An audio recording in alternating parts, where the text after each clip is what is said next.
আসসালামু আলাইকুম বন্ধুরা, আশা করি সকলেই ভালো আছেন। আজ আমাদের বরিশালে লাস্ট দিন। আমরা এখন আজকে রওনা দেব ঢাকার উদ্দেশ্যে। এখানে আমাদের জন্য আমাদের মামা মাছ ধরতেছিল, আমরা চলে আসবো বলে বলতেছে আজকে আমাদের পুষ্করিণীর মাছ ধরে খাওয়াবে সে।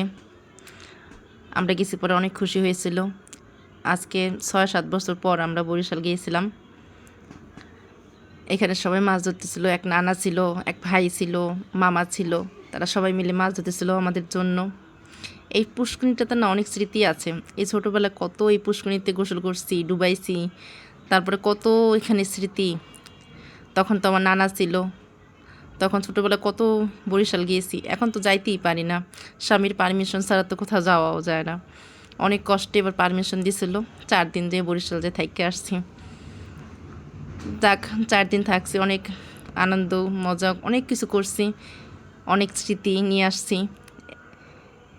এখানে সব আপন মানুষদের দেখতে পারছি, কত মানুষের দেখি নাই, ওইখানে যেয়ে দেখছি। আবার এখানে আবার ছোট বাবুটা, ওইটা আবার নানার আরেক নানার ছেলে। ও বাবুটার খুব সাহস। ও বাবুটা এই মাছ দিয়ে কী করে যেন খেলা করে, এই মাছগুলো জেতা মাছগুলোকেও ধরবো, ওর ভিতরে কোনো ভয়ভীতি নাই। আর আমাদের বাচ্চারা মাছের ধারে কাছেও যাবে না, ডরে, খালি দূর থেকে দেখতেই পারবে। আর এই বাবুটার খুব সাহস। এইখানে তো এখন কত নতুন নতুন ঘর উঠতেছে। এখানে আগে আমার নানার ঘর ছিল, তখন তো টিনের ঘর ছিল, এখন তো বিল্ডিং হয়ে যেতেছে। কিন্তু না, তাও দেশে গেলে একটা মায়া মায়া লাগে, খুব ভালো লাগে। গ্রামে গ্রামে যাই শুধু আপন মানুষগুলো একটু দেখার জন্য, অনেক ভালো লাগে। যখন আবার যাই না, কি আনন্দ নিয়ে যাই, আবার যখন আইসা পড়ি না, তখন না খুব কষ্ট লাগে। যেই কয়দিন কত মজা করছি, কত কথা, কত হাসি মজা। এখানে আবার এই মাছগুলো ধরছে, এগুলাকে এখানে ওই যে নানির বাচ্চাটা, তার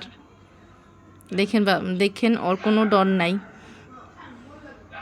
যাতা মাছগুলো নাড়াচাড়া করতেছে।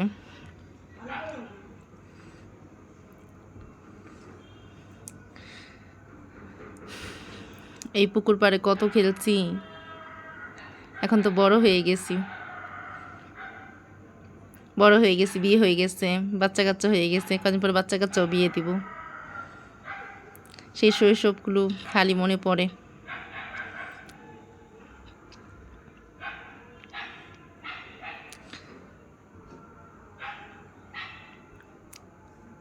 তারপরে এই মাছগুলো ধরছে, তারপরে এই মাছগুলো একজন কাটবে, বসে বসে সবাই মিলে কাটবে।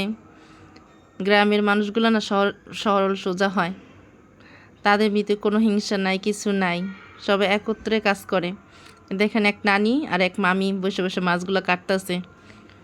এগুলো কাটার হওয়ার পরে দিয়া সবাই এগুলা যার যার ভাগ হইব বলে পুকুরের মাছগুলো ভাগ করে যার যারটা দিয়ে দেয়, তারা সবাই রান্না করে খায়।